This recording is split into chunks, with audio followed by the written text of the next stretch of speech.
আসসালামু আলাইকুম, আমি সুমন হোসেন। সবাইকে স্বাগত ওয়েব ডিজাইন HTML পার্টে।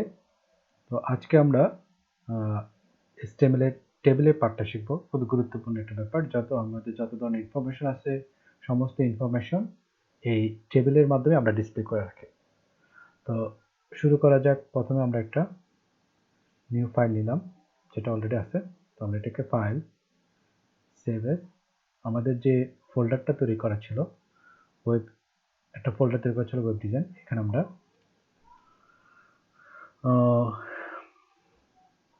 লিখলাম মাই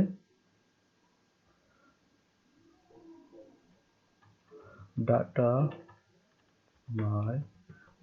ডট html। ওকে, তো প্রথমে আমরা html লিখে এখানে লিখলাম, এন্টার দিলাম, অটোমেটিকলি চলে আসলো। টাইটেলে দিলাম ডাটা ট্যাব। ওকে, তো এটাকে আমরা একটু ট্যাব দিয়ে ভিতরে নিয়ে নিই। এখান থেকে তো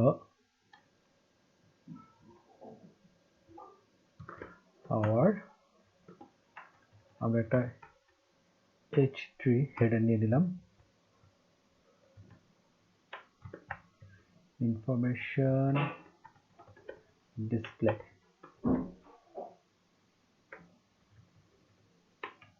গুড। এখন আমরা একটা টেবিল ট্যাগ নেব। তো এটা হচ্ছে কি আমাদের HTML এর টেবিল ট্যাগ এলিমেন্ট। তো এখন আমরা টেবিল তৈরি করব। তো টেবিলে আমরা সাধারণত কি থাকে, যে আপনার রো থাকে, কলাম থাকে। যদি আমরা একটা এক্সেল শিট ওপেন করি,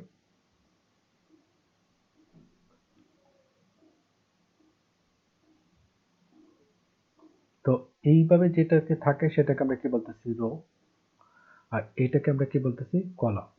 ওকে, তাহলে আমরা যদি একটা রো এরকম ধরি, তাহলে কয়টা রো? একটা রো। কয়টা কলাম? 1 2 3, এগুলো হচ্ছে কি কলাম। তো টেবিলেও আমরা কি করব, এরকম কলাম এবং রো হিসেবে শিখব। তো টেবিলে সবসময় কি নিতে হয়, আগে আপনার যেটা নিতে হবে সেটা হচ্ছে রো, টিআর। তো টিআর লিখে আমরা এন্টার দিলাম। তো আমার একটা রো তৈরি হলো। তো এটার ভিতরে আমার কলাম নিতে হবে, অ্যাটলিস্ট একটা কলাম, টিডি। তো আমি লিখলাম কলাম 1। আমরা একটু সেভ করি। এখন আমরা যে জায়গাতে আমরা একটা কাজ করলাম, আমাদের ডেস্কটপ ওয়েব ডিজাইনের ভিতরে মাই ডাটা নামে HTML ওপেন করি। তো এখানে দেখেন কলাম আসছে। এটা যে আসলে টেবিল না টেবিল বোঝা যাচ্ছে না। তো এটা আমরা বোঝার জন্য আরেকটা জিনিস করতে পারি, সেটা হচ্ছে একটা টেবিলের ভিতরে একটা অ্যাট্রিবিউট নেই, সেটা হচ্ছে border. Border equals to 1। Save করলাম, মানে টেবিলে যাতে একটা বর্ডার হয় এ দেখায়। তো আমরা যদি আরেকটা কলাম নেই, সিম্পল কপি পেস্ট কপি, তো 2 3, তাহলে দেখেন কয়টা কলাম আসলো, 3টা কলাম আসলো। এখন যদি আবার পরবর্তীতে আরেকটা রো তৈরি করতে হয়, সেখানেও আমরা এরকম ডিফাইন করতে পারবো। কপি করলাম, পেস্ট করলাম। এখন আমি এখানে ধরেন সাপোজ লিখলাম ডাটা 1 ডাটা 2। সেভ করে আউটপুট দেখি, গিয়ে রিফ্রেশ করে দেখেন। এখন যে জিনিসটা আছে সেটা হচ্ছে কি, এইখানে একটা কিন্তু গ্যাপ আছে। ওকে, তাহলে সমান সংখ্যক যদি আমি আবার এটাকে যদি আরেকটা কপি করি, পেস্ট করলাম, কপি পেস্ট, সেভ করি। এটা নাম দেয় হচ্ছে ধরেন 1 1 2 2 3 3। সেভ করলাম। ওকে, গুড। রিফ্রেশ করলাম, তাহলে কি দেখাচ্ছে দেখেন, এখানে কিন্তু একটা গ্যাপ আছে। আমরা প্রত্যেকটা যতটাই রো নেব ততটার ভিতরে আমরা কলাম ডিফাইন করতে পারবো, এবং কলামগুলো স্পেসিফিক একই সাইজের হবে। দেখেন এখানকার কলাম একই সাইজ। যদি এটা খুব বড় ডাটাও হয়, ফর এক্সাম্পল আমি এখানে স্পেস দিয়ে অনেকগুলো জিরো দিয়ে দিলাম, সেভ করলাম, রিফ্রেশ করি, দেখেন কলামের সাইজগুলো একই হচ্ছে। ওকে, ফাইন। তো এখন আমরা যে জিনিসটা শিখবো সেটা হচ্ছে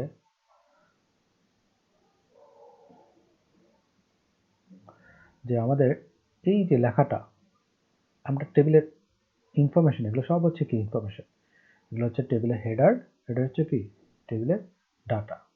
আচ্ছা, এখন টেবিলের হেডারটাকে যদি আমরা বোল্ড করতে চাই তাহলে কি লিখতে পারি? যেহেতু আমার এটা হেডার, আমরা টিডি না লিখে টিএইচ লিখব।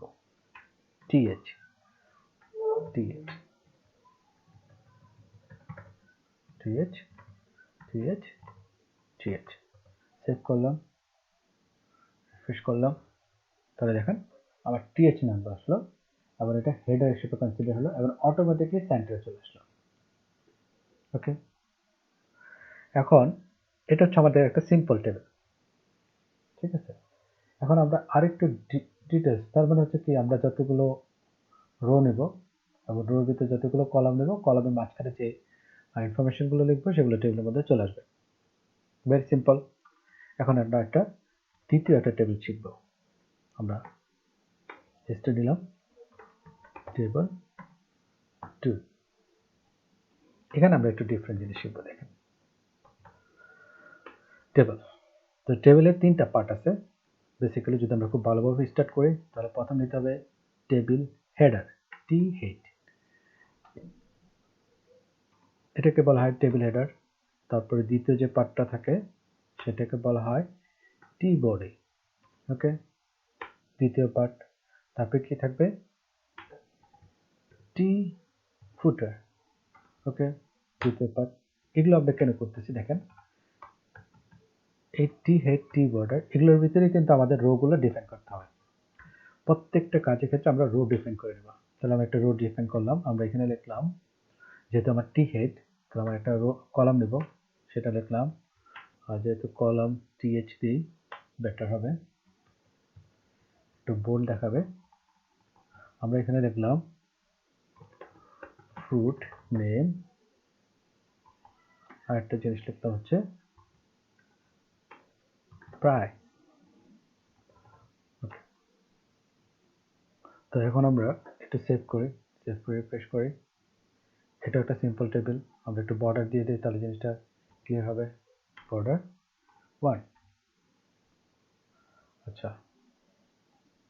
এখন আমাদের সেভ হয়নি, এখন রিফ্রেশ করি, এটা বর্ডার চলে আসলো প্রাইস। Okay good. তো এখন আমরা কিছু ফলের নাম দিই, টিডি, ঠিক একটু কপি করে নিই। আমরা 3টা ফলের নাম দেবো। ফর এক্সাম্পল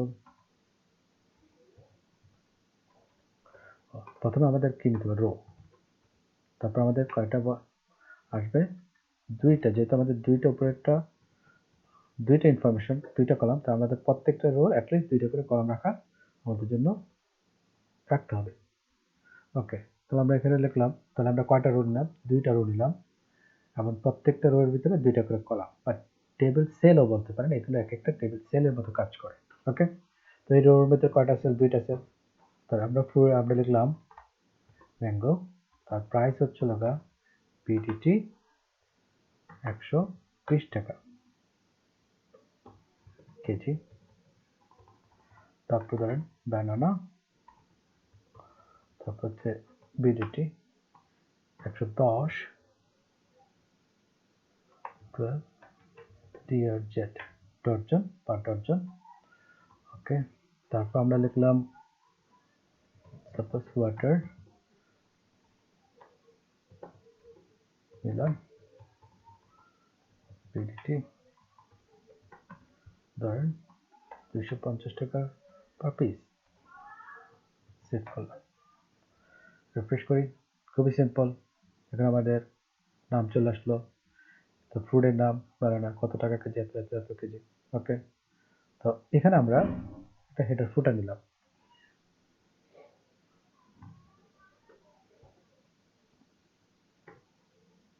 তো আমাদের রো নিতে হবে, এখানে আমরা একটা জিনিস লিখবো টিডি। ধরেন আমরা এখানে লিখলাম ক্যারিং ট্রান্সপোর্ট কস্ট,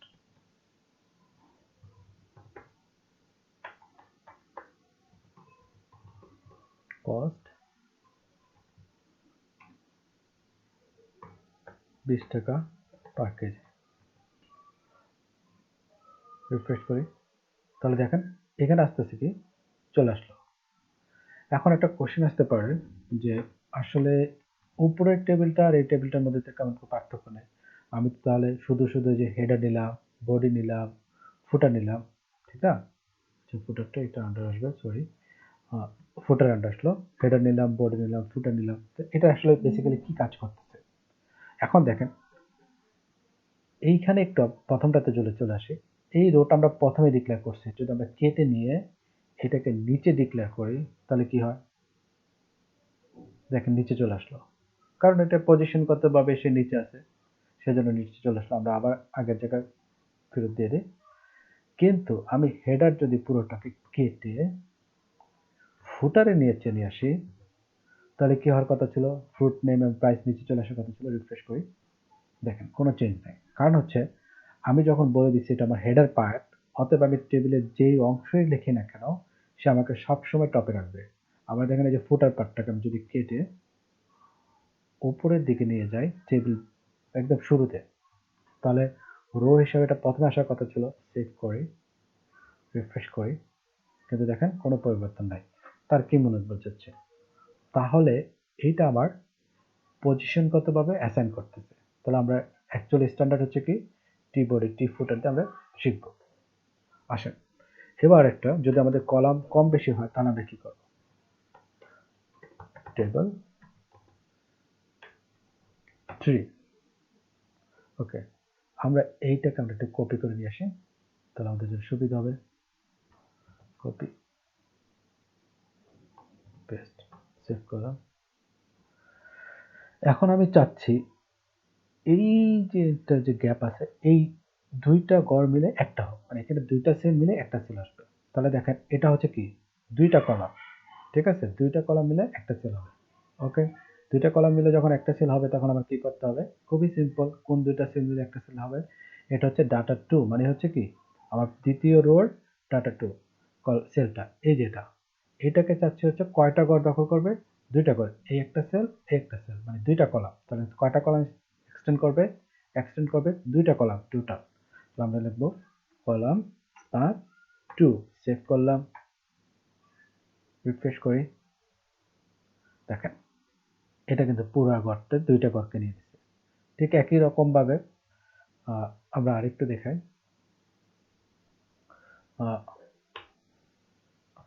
আরেকটা নিলাম, এখানে আমরা লিখলাম থ্রি, ডাটা দিলাম ডাটা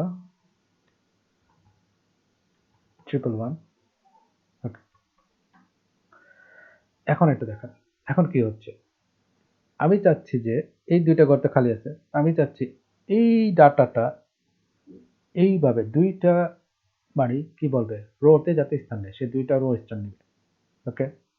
যদি দুইটা রো স্থান নিতে চায় তাহলে আমার কি করতে হবে? কোনটা ডাটা 2তে, তো আমি ডাটা 2 কোথায় লেখা আছে? এখানে, এই ঘরটাতে আমি চাচ্ছি। তো আমি লিখবো রো স্থান কত? 2 ঘর নিবে, সেভ করলাম, রিফ্রেশ করি, দেখেন এখন কয়টা ঘর নিল? দুইটা করে নিয়ে নিল, ঠিক আছে। এখন এইটাকেও যদি আপনি চান যে এইটা দুইটা করে আসুক তাহলে কি লেখা যায়? রো বা 2, সেভ করলাম, রিফ্রেশ করলাম, ওকে, ভেরি গুড। এখন ধরেন আমি চাচ্ছি এই লেখাটা একটু জিরো জিরো গুলো কমে দিই। আমরা চাচ্ছি এই লেখাটা এই নিচের দিকে আসবে, একদম নিচের থেকে আসবে, ঠিক আছে, ওকে। তাহলে আমরা কি লিখতে পারি? 8,333, ঠিক আছে। এখন একটা জিনিস বোঝা, সেটা হচ্ছে মোস্ট ইম্পর্টেন্ট। এইটাকে বলা হয় ভার্টিক্যাল অ্যালাইনমেন্ট, আর হচ্ছে এটাকে বলা হয়, এটাকে বলা হয় ভার্টিক্যাল অ্যালাইনমেন্ট, এটাকে বলা হয় ভার্টিক্যাল অ্যালাইনমেন্ট। যদি আমরা কলাম ভাবে চিন্তা করি, এটা ভার্টিক্যাল, উপরে থেকে নিচে ভার্টিক্যাল, এটা হচ্ছে হরিজন্টাল অ্যালাইনমেন্ট, ঠিক আছে। তো আমরা যদি এটাকে সহজ ভাষায় বলি, এটাকে বি অ্যালাইনমেন্ট, উপরে নিচে, আর এটাকে শুধু অ্যালাইনমেন্ট। আচ্ছা, আমরা যদি এখানে লিখি বি অ্যালাইন বটম, রিফ্রেশ করি, দেখেন এটা চলে আসলো। আর এটাকে যদি আমরা উপরে নিতে চাই তাহলে কি লিখবো? সেম এই ঘরটাতে v align top, very simple. এখানে এই ডাটাটা চলে গেল। আমরা যদি চাই এই ডাটাটা এই রাইটের কোণা থেকে শুরু হবে, তাহলে কোনটা? ডাটা 2। ডাটা 2 আমাদের কোথায়? এখানে। তাহলে আমরা এখানে লিখবো align right side, RIGST right.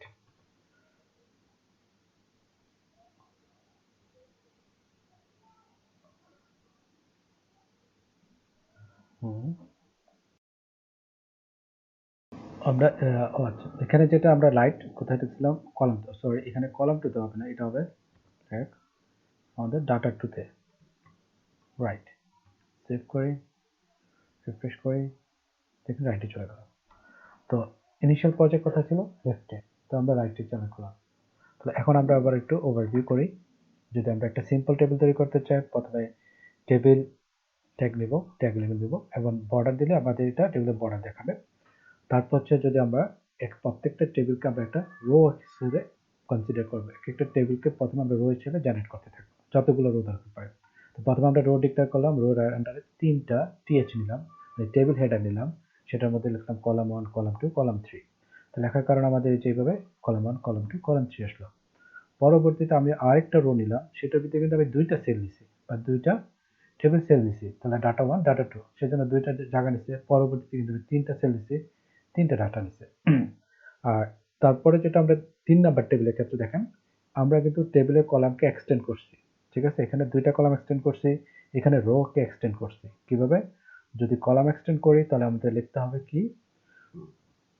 Column span, যতটা স্প্যান এক্সটেন্ড করব, 3 হলে 3, 4 হলে 4, এভাবে আমরা এক্সটেন্ড করব। আর যদি আমরা রো কে স্প্যান এক্সটেন্ড করি তাহলে রো স্প্যান লিখবো, এভাবে আমাদের বাড়তে থাকবে। ওকে। আর আমরা যদি অ্যালাইনমেন্ট চাই তাহলে আমরা এটাকে ক্ষেত্রে কি লিখবো? অ্যালাইন লেফট বা রাইট। আর যদি আমরা ভার্টিক্যালি করি তাহলে আমরা লিখবো কি? বি অ্যালাইন টপ, বটম অথবা মিডল। আর এটার ক্ষেত্রে কি হয়? Left, right, centre. ওকে। তো এই আর আর 2 নাম্বার টেবিলের ক্ষেত্রে আমরা কি শিখছিলাম? 2 নাম্বার টেবিলের ক্ষেত্রে আমরা যেটা সবচেয়ে স্ট্যান্ডার্ড, সেটা হচ্ছে যে আমরা হেডার ফুটার ডিক্লেয়ার করব, হেডার বডি ডিক্লেয়ার করব, এবং হেডার হেড ডিক্লেয়ার করব। এবং হেডটার ভিতরে ডিক্লেয়ার করে তারপর আমরা টেবিল রো এবং টেবিল কলাম নিব। তাহলে কি হবে? হেডটা আমি যেখানে লিখি না কেন সিরিয়াল অনুযায়ী ওটা কাজ করবে না, কাজ করবে হচ্ছে অটোমেটিকলি তার পজিশনে। এখানে হেড পজিশনে যত রো আছে সব দেখাবে, তারপর বডি দেখাবে, তারপরে ফুটার দেখাবে। এখানে আছে দেখেন, এটা হচ্ছে ফুটার। তো আজকে আমরা এই পর্যন্ত। আগামী ভিডিও দেখার জন্য আমন্ত্রণ জানিয়ে শেষ করতেছি। সবাইকে ধন্যবাদ।